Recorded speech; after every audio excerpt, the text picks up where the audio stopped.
Social media पर जैन समाज के सबसे लोकप्रिय जैन न्यूज चैनल महालक्ष्मी की ओर से सुबह सुबह आप सभी को 8 बजे सादर जय जिनेंद्र। तापमान बढ़ने लगा है, थोड़ी शांति मिलने लगी है। और हाँ, अब बात करें आज इन खबरों की जो आप ये देख रहे हैं, जो बता रहे हैं कि एक खेत के अंदर इस तरीके से हमारी एक प्रतिमा, तीर्थंकर प्रतिमा कई समय से पड़ी हुई है। लोग इसे बुद्धा मानते हैं क्या? एक दीपक पास पड़ा हुआ इनके साफ करता है कि यहाँ कभी कभार पूजा भी करते हैं। और यहाँ पे बड़ी जबरदस्त तरह की एक परंपरा रही है। कछुआ देखा है ना, कछुए को जिस तरह उल्टा कर दो, बस उसी तरीके से यहाँ पर भगवान से प्रार्थना की जाती है कि यहाँ पर बरसात हो जाए। और इस मूर्तियात वह परंपरा आज भी निभाई जा रही है। कहा जा रहा है कि कई वर्षों से इस तरह का हो रहा है। इस प्रतिमा के अंदर खास बात क्या रही है कि यह जो है, इसका ऊपर का चेहरा और कई क्षेत्र अपने बॉडी के क्षतिग्रस्त हो गए हैं। किसी ने करे नहीं है, प्रकृति की मार से शरण हो रहा है। आज इसी के बारे ये चैनल महालक्ष्मी की जीवा कुमार जी ने जो हमें भेजी है चेन्नई से रिपोर्ट में, उस पर यह जानकारी देते हैं। एक और तीर्थ को बचाने के लिए, क्योंकि यहाँ पर जरूर संभवतः कोई ना कोई चोलकाल में जरूर बड़ा मंदिर रहा होगा, इसके बारे में सर्वेक्षण किया जाना चाहिए। Report channel Mahalakshmi. रुचापल्ली की इस जिले के धर्मनाथपुरम के अंदर के इस खेत में यह आप देख रहे हैं क्षतिग्रस्त तीर्थंकर प्रतिमा, जो संभवतः चोला काल की यानी 12वीं 13वीं सदी की हो सकती है, जैसा हमें बताया गया है। मोटिवेशनल ट्रेनर हैं और धर्मनाथपुरम में ही रिसर्च स्कॉलर के रूप में रहने वाले एडवर्ड बक्कियाराज और उनके साथ डॉक्टर महात्मा सेल्वम पंडियम जो 56 वर्ष के हैं, पेदम्बूर के, वह दोनों इस गांव में आए और उन्होंने इस प्रतिमा को देखा जो खेत में यूं ही पड़ी है। इसकी ऊंचाई देखें तो लगभग 65 सेंटीमीटर है और इसकी चौड़ाई 36 सेंटीमीटर है। पद्मासन प्रतिमा ध्यानरत तीर्थंकर की जिस तरीके से हमेशा देखी जाती हैं, इस पर कोई लांछन नहीं है, कोई चिन्ह नहीं है। तो इसलिए 24 तीर्थंकर में से यह कौन सी प्रतिमा है, यह नहीं कहा जा सकता। चेहरा इसका और कुछ शरीर के अंग इसके क्षतिग्रस्त प्रकृति की मार से हो गए हैं। क्या इसकी कोई पूजा पाठ करता है, ऐसा एक शक लगता था, जो हमें सेल्वा मंडियम जी ने बताया कि यहाँ पर ही पास में कुछ दिए रखे हुए थे। इससे लगता है कि इसको जरूर कुछ ना कुछ लोग पूजते हैं कभी कभार, और शायद इसको बुद्धा मानते हैं। यहाँ पर एक बड़ी अजीब की रस्म है, जो रस्म जो बताते हैं कि यहाँ पर कछुए की तरह उल्टा लेटकर भगवान से प्रार्थना की जाती है इस प्रतिमा के पास कि यहाँ पर बरसात हो जाए, क्योंकि इस क्षेत्र में बारिश बहुत कम होती है। और कहा जाता है कि कई बार इस प्रार्थना इनकी मंजूर हुई है जब यहाँ पर इस तरीके से प्रार्थना की गई है। 2018 में डॉक्टरेट की उपाधि मिली थी सेल्वम पंडियम को, इसलिए वे जैनिज्म और बुद्धिज्म पर काफ़ी रिसर्च कर रहे हैं वो, और उन्होंने एक किताब भी इस पर लिखी है कि जैन टेम्पल जो है यहाँ पर उस चोला काल में किस तरीके से थे। अभी तक जैन समाज की जैसे इस पर कांख नहीं खुल पा रही है। कहा जाता है इस जहाँ पर यह प्रतिमा 65 सेंटीमीटर की मिली है, वहाँ जरूर चोला काल के अंदर बहुत बड़ा विशाल मंदिर रहा होगा, और उस समय जैन समाज भी बहुतायत में रहा होगा। अब इसके बारे में यहाँ पर जांच होनी चाहिए। खुदाई के बाद इसके बारे में एक जानकारी मिलनी चाहिए, तब इसका इतिहास इस क्षेत्र का पूरा मिल पाएगा कि यह खेत में एक प्रतिमा है या यहाँ पर पूरा जैन बस्ती, जैन मंदिर दबा पड़ा है। तीर्थ संरक्षण जागरूकता के लिए मिला पूरे जैन समाज को सम्मान और पुरस्कार आचार्य श्री प्रसन्न सागर जी के सानिध्य में। जी हाँ, यह पुरस्कार चैनल महालक्ष्मी को नहीं मिला, यह पुरस्कार किसी एक व्यक्ति विशेष को नहीं मिला, यह पुरस्कार मिला है, यह सम्मान मिला है पूरे जैन समाज जो जागरूक है अपने चल और अचल तीर्थों की सुरक्षा के लिए। यह समाज, उस समाज के लिए यह सम्मान है जो आप देख रहे हैं। 2 फरवरी को यह जिस दिन आचार्य श्री के सानिध्य में पंचकड़क में तप कल्याण का दिवस था, और यह समाज को पुरस्कार दिया गया जैन धर्म के तीर्थों की चल अचलों की संरक्षण के लिए, आवाज़ उठाने के लिए, जागरूकता के लिए। क्योंकि इस बारे में कमेटियाँ क्या करती हैं वह आपको कभी और चर्चा कर देंगे। पर यह दृश्य देखिएगा जिस तरीके, खास बात पता है क्या है, इसकी प्रशस्ति को पढ़ने वाले थे प्रख्यात नलिन शास्त्री जी जो उसमें लाडनू के कुलपति जी की OSD हैं।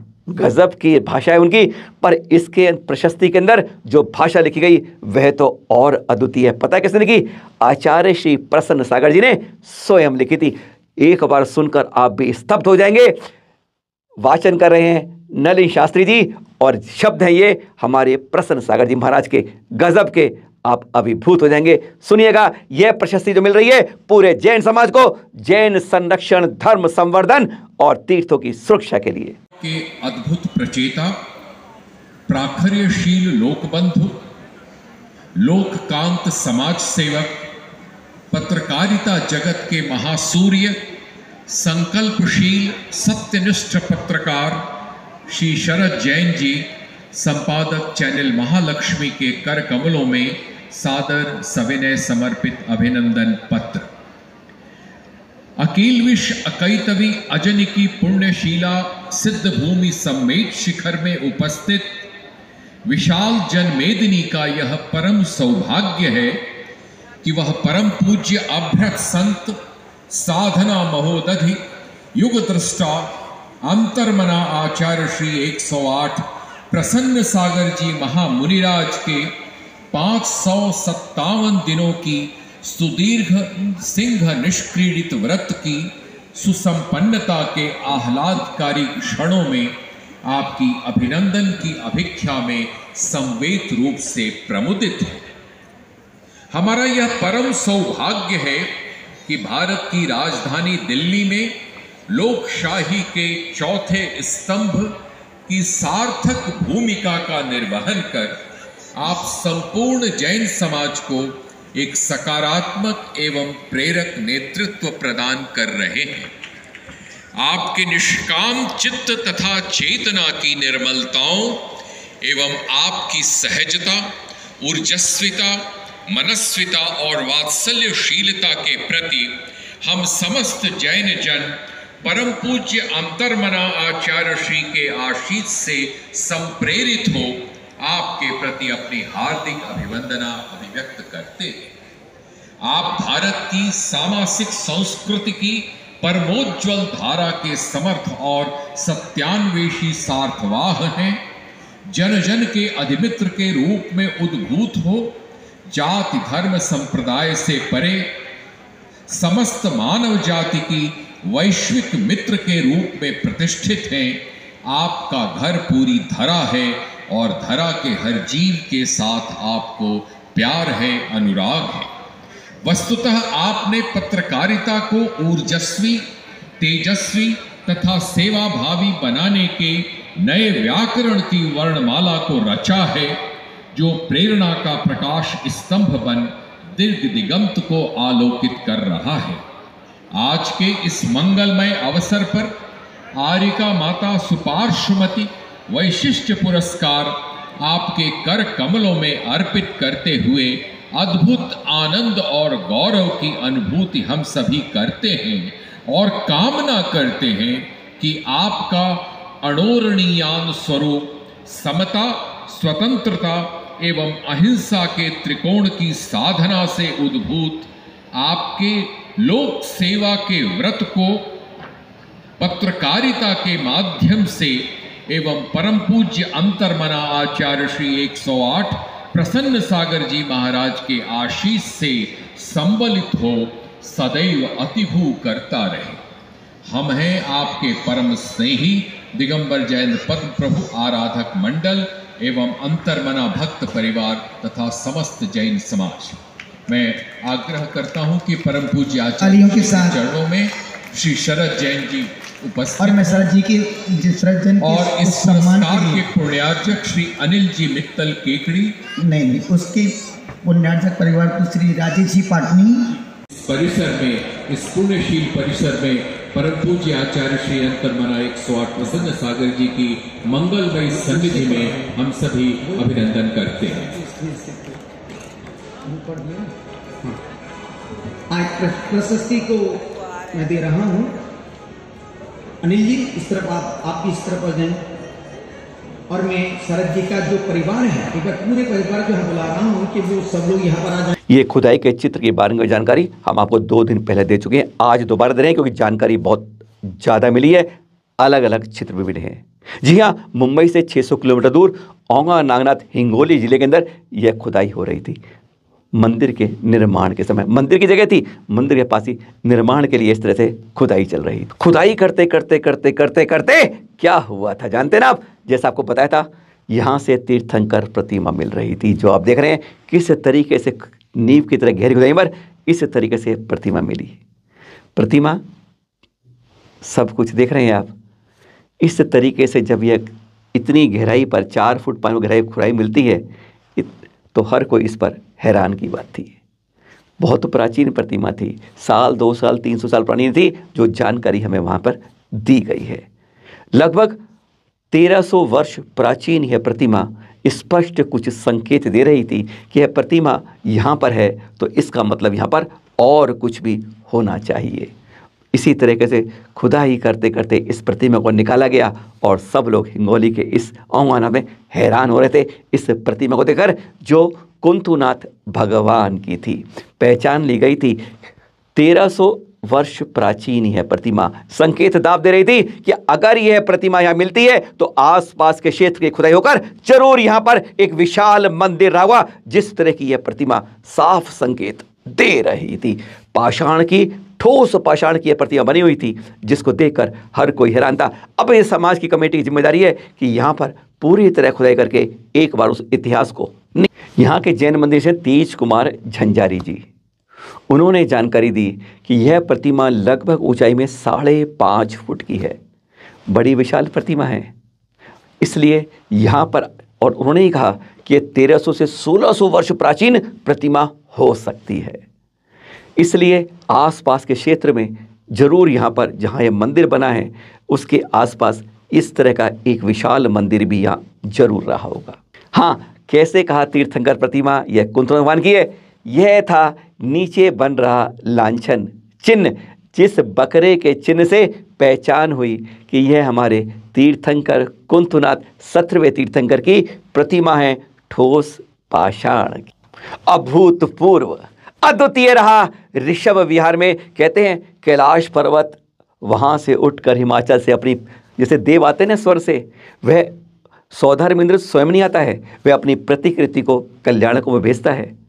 यह ध्यान रखिएगा, स्वयं सौधर्मेंद्र। इसी तरह समझ लीजिए जैसे कैलाश पर्वत हिमालय से उठकर अपनी प्रकृति को उसने ऋषभ विहार मंदिर में भेजा था। 20 जनवरी को शुरुआत हुई थी और कल परसों 5 फरवरी को इसकी समापन हुआ। गजब की भीड़ थी, दृश्य देख रहे हैं आप, गजब गजब गजब। 2 लाख के लगभग लोग, जहां 200 परिवार रहते हैं ऋषभ विहार में, वहां दिल्ली नहीं, दिल्ली एनसीआर नहीं, जगह जगह के विभिन्न राज्यों से भी हजूम उमड़ा था इस दृश्य को देखने के लिए। एक ऐसे कैलाश पर्वत जिस झांकी की प्रतिकृति की संरचना को शायद अब तक उन्होंने किसी ने, और यही कारण था कि कल अंतिम दिन तो लोग सर पे सर देखते थे। इतनी लंबी लाइन थी कि जिसने दर्शन 15 मिनट करने थे 2-2 घंटे कतार में खड़ा था। रात को 8 बजे समापन देर रात तक चलता रहा था। गजब की बात को, इस बात को देखते हुए चैनल महालक्ष्मी सांध्या महालक्ष्मी ने भी अपना कर्तव्य निभाया और उन्होंने ऋषभ विहार दिगंबर जैन समाज के कमेटी को सम्मानित किया एक प्रशस्ति देकर कि अहो भाग्य है कि आपने इस तरह का कदम उठाया, गौरवान्वित कर दिया आज इस मंदिर को नहीं, जैन समाज को। और ऋषभ विहार समाज ने भी एक धन्यवाद दिया उन सब समाजों को जिनके सहयोग से यह अभूतपूर्व सफलता मिली। सचमुच ना भूतो तो नहीं कहेंगे, ना भविष्यति कहेंगे, क्योंकि ऐसा शायद पहले कभी इतिहास में, अतीत में कभी ऐसा हुआ हो और अब शायद भविष्य में भी कभी जरूर ऋषभ विहार समाज फिर दोबारा कहेगा। और चैनल महालक्ष्मी ने प्रशस्ति दी और सौभाग्य मिला कि वहां की उस समापन पर आरती करने का भी 2 दृश्य और आप देख लीजिए। नहीं देखी, शायद आपने भी आज तक नहीं देखी होगी, जो मात्र 400 फुट के अंदर 250 सीढ़ियों के बीच में आपको किस तरह से आनंद देती है, उससे सचमुच हर कोई देखने वाला अभिभूत हो जाता है। गिनती यहाँ 1000-2000 नहीं है, कितने लोग रहते हैं यहाँ पर? 200 परिवार ऋषभ विहार में नहीं रहते हैं, पर यहाँ पर यह गिनती आज 2 लाख से ऊपर इसलिए है कि जिसमें दिल्ली नहीं, दिल्ली एनसीआर नहीं, बहुत राज्यों से बहुत लोग आए, सचमुच कुछ ना कुछ ऐसा तो बनाया ही गया होगा। और उसी के अनुशंसा में देखते हुए चैनल महालक्ष्मी स्थान महालक्ष्मी आज श्री दिगंबर जैन सभा रजिस्टर्ड ऋषभ विहार दिल्ली 92 को अष्टापद प्रतिकृति सम्मान देकर अनुग्रहित होता है। मैं उस प्रशस्ति को आपके सामने सिर्फ पढ़ना चाहूंगा। श्री दिगंबर जैन मंदिर ऋषभ विहार दिल्ली में तीर्थंकर श्री 1008 आदिनाथ भगवान के मोक्ष कल्याण के दिवस पर, यानी वह तारीख थी 20 जनवरी 2023 से आज 5 फरवरी 2023 यानी माघ शुक्ल की पूर्णिमा तक सिद्ध क्षेत्र कैलाश पर्वत अष्टापद की परिकल्पना को जो साकार किया, वह सचमुच हर कोई उसको देखकर गदगद और धन्य हो जाता है। अधिकांशतः ऐसी संरचनाएं आपने बाहर चौड़े चौड़े मैदानों में देखी होंगी, मंदिरों में शायद इतनी बड़ी कल्पना शायद आपने आज तक नहीं देखी होगी।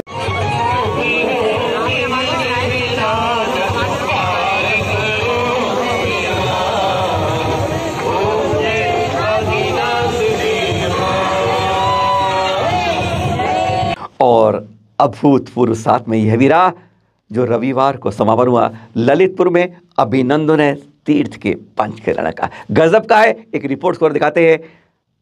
मुनि स्नेहपक्षमण मुनि श्री सुधा सागर जी के सानिध्य में यहाँ भी सब कुछ अभूतपूर्व रहा। ललितपुर जिले की बात करें और ये गजरथ सवारी देखिए आप, और इसी के बारे में आपसे अब ये बात करते हैं। शायद अशोक नगर का रथ भी इस महोत्सव में ऐसी शोभा बढ़ा रहा था। हीरा मोती गजों की जोड़ी 1992 के अशोक गजरथ में शामिल हुई थी।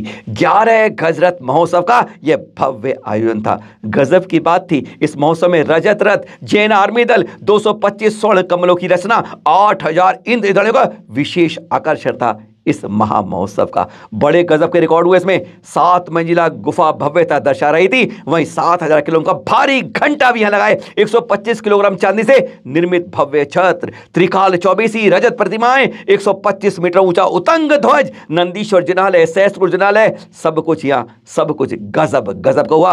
1375 जिन बिंबों की आज यहाँ प्रतिष्ठा हुई थी रविवार को, जिसका समापन हुआ था। विश्व के इतिहास में पहली बार 500 किलो के चांदी की अद्वितीय प्रतिमा यहां लगी थी।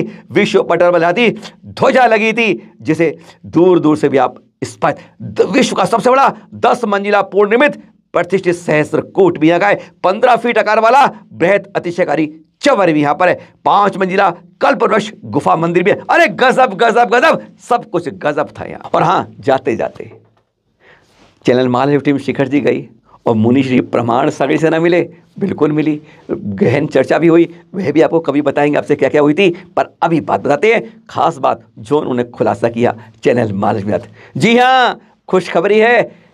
मुनि श्री प्रमाण सागर जी शिखर जी से जो विहार करने वाले थे, उनका विहार स्थगित हो गया है। आचार्य श्री गुरुवर से ऊपर से निर्देश आ गया है कि अभी आप वहीं रहें। इसलिए आगामी सिद्ध चक्र विधान गुणायतन का मुनि श्री प्रमाण सागर जी के सानिध्य एक्सक्लूसिव बताया महाराज जी ने। सबसे पहले कहा मैं आपको ये सूचना दे रहा हूँ, थोड़े दिन बाद बता देना, पर अभी मत बताना, आपको जल्दी जल्दी फटाफट बता रहे। और हाँ, जो पंचकल्याण गुणायतन का स्थगित हुआ था ना, वह भी अब मार्च महीने के अंत में होना लगभग निश्चित हो रहा है। उसकी भी तैयारियां शुरू हो जाएंगी। सबसे पहले घोषणा आपको बता ही दी है। फिर मिलेंगे आपसे एक नई जानकारी।